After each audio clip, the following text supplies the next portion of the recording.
morning, everybody.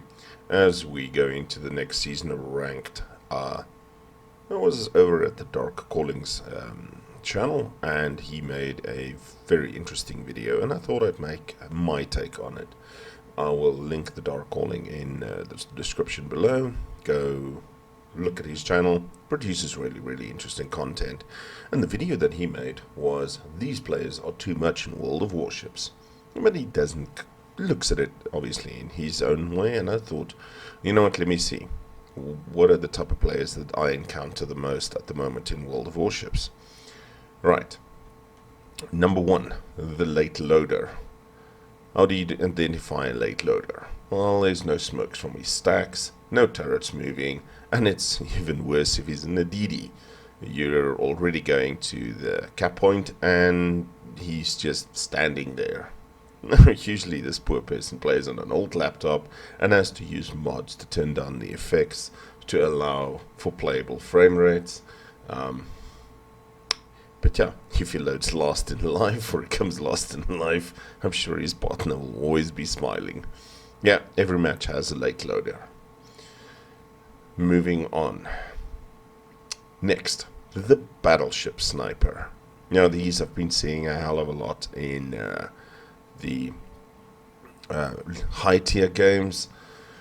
They usually sit at the back in Yamato or something like a Musashi, and in days gone by, Conqueror, they shoot right at the edge of their range, hoping to try and hit something, and they're usually the last to die, because it takes the red team forever to get to him. Loathed by both his team and the enemy team, because he extends a game that could have finished a lot earlier. Alright, now this is one that has cropped up over the last 6 months as the meta changes. The Cruiser Sniper, and he's probably the little brother to the Battleship Sniper, but he likes some speed. Now if you ever wondered why the Henri got nerfed into the ground, blame this guy. Usually points his stern at the battle and snipes at the edge of his range at the reds as well, and the moment that somebody locks onto him, he's able to run away at speed, and this is usually also the person that saves his star in the ranked battles on account of being the last person to die. Right. The next person, the UNICUM. Now it's usually easy to identify these UNICUMs if you actually play clan wars, or you're involved in clan wars in any way or form. If you see it's got a K-K or 07 or 007, you know he has an idea of how the game works, because he's either part of Kraken or one of the top teams. I mean, 60% win rate does not come easy in this game with some of the players that are playing this game. Now, it's usually quite easy to identify them in the high tier games, because they'll be rocking either a Stalingrad or a Venezia, and hardly will ever talk in chat. They are the fairly quiet types that might call for fire on a destroyer or something, but they're usually fairly quiet while they fuck shit up. And this is either a good thing or a bad thing, depending on which side of the fence you're on. Next, we get the class captain, as I like to call him. It's usually a destroyer that died in the first minutes of the game, and he does not go back to port, but he proceeds to tell everyone what to do, how to do it. He talks shit to the red team, talks shit to his own team if they're losing, probably has 0 karma. Wait, I've got 0 karma. Actually, no, I've got 1 karma. He probably still reminisces about the days that he was the class captain at the kindergarten, and now he believes his chest and limits reincarnated. Almost every battle has those, and we've all seen them. Right, then we get the true free-to-play. And this is a player that loves whales. Why do they love whales in the game? Because whales spend money, so they don't have to spend a cent on the game. And they'll go into battle naked, without even the most basic of camos and flags. When they're in your clan and on Discord, they're always complaining about not having credits, and it takes them forever to grind new lines. Yeah. And I think we've all got a few of those guys. And it's usually not because there's a lack of income, it's just they don't believe giving money to Wargaming because Wargaming keeps breaking this game. Well, I'll stop playing it. But yeah, we all have that true free-to-play player somewhere in our... Then, Wargaming's favorite player, the whale. Now, the whale is a person who buys every new premium ship in the game when it's released. I've actually been seeing quite a few of them in ranked. Champagne, yes, sure, pour me some. Champagne is not a very good ship. Although very true what Dark Calling said is a lot of these premium ships get bought by the whales. The whales don't have a true understanding of how to use these ships sometimes, and thus it gives it a bad name. These will be the guys that had the Odin and the Puerto Rico on day one, because grinding is for scrubs. They can just throw a credit card at the problem. And we all love those players because they are the ones that keep the game going. They pay the salaries, etc. And quite true, usually a lot of these guys don't have a lot of tech tree ships because there's only so much that you can buy. Some ships you unfortunately just have to put in the time to grind. And then right at the end you have where I consider myself. The person that just wants to enjoy the game. A lot of the times you'll find us either playing in a division. Not because we can't play in a division. I mean, a game in the background in ranked, I'm doing fairly well. And I play the game because of the social status. And not status in it makes me better or anything. I play it because I like the social interaction.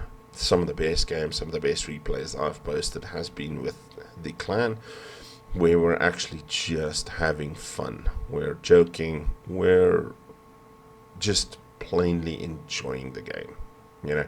And that's important, because if you don't enjoy the game, then why are you playing it? And that's it. If you don't enjoy the game, stop playing it. So yeah, let me know what you guys think. If there's any that we missed, if there's any more that should be added, and if you've picked up any of these in the games. Also, let me know what you think of the latest ranked season.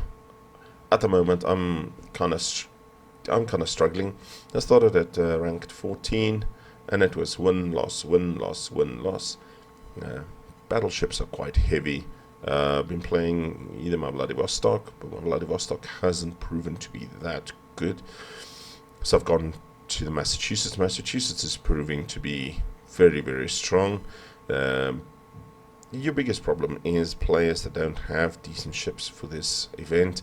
I've even seen some ARP cows coming in, and some people are able to do good with the ARP. This player I'm facing, he's done fairly well in it. I've seen some Lennons being brought. I've seen some Odins, because we're getting to the end of the Odin. We're getting to the end of the Odin grind. A lot of players are able now to finish it. Yes, you still have to spend doubloons, but it's not a fortune in doubloons. I think it was 3,750 doubloons, which is $10 or $15. It's really not that much, and the Odin isn't a bad ship. I might actually post a little bit later in the week. I had, was it yesterday or the day before, I had an interesting match in my Odin. Came about third on the team, and I can't say that Odin. It wasn't a stellar unicorn game like in my Thunder, but it's not as bad as people made it out. Yeah, it took a massive hit to the hit points. I mean, it's got 10,000 hit points less than the Massachusetts here that I'm playing. But the secondaries, they can go out to 11.6 versus 11.3 here for the Massachusetts. And yeah, that CV player was fucking me up. He did not want me to get that cap. We're 2 to 4. Our CV is actually using his brain. Yeah, so back to ranked. Yeah, so the ranked season hasn't gone very well. A lot of the times I find myself last alive, but because I didn't cap or I didn't get any other cap points, unfortunately I didn't get that star to save the rank. And 2 consecutive losses dropped me from 14 to 15, so I'm not sure. I might actually wait a week or two before I resume playing it. Just let the worst players also get a little bit annoying. The worst players that annoy you get out of it, and continue from there. Yeah, there's a nice high caliber. So yeah, let me know how's your ranked season going. I know the last 2 ranked seasons I absolutely despised. Ranked sprint, a little bit better, and I prefer it at tier 10 with arms race. I think there's a bit more variety, although with something like 17 or 18 ships in tier 8, there is a lot of variety, but there's very little ships that I would recommend taking in. North Carolina seems to be a popular choice. I wouldn't take my North Carolina if I've got a Massachusetts. Bismarck secondaries are good, but the Massachusetts Bismarck secondaries seem to be better. Bismarck has been power crept a little bit, and I think the Massachusetts guns are a little bit better. So yeah, let me know what you've been thinking of the ranked season, how the latest ranked season has been going for you. Has it been good? Has it been bad? Have you enjoyed it? Are you making progress? I know Viper in our team here made it to rank 10 and called it. I would like to make it to rank 10 for about a month. You get the flag that gives you minus 10% service cost, which on the high tiers does count quite a lot. Yeah, and as we watch my team actually take the win here, here we go, points done. Let me know what you thought of the video. Can you identify with the player types, and what's your feelings at the moment? Have a fantastic day, everybody, and we'll speak to you soon. Cheers.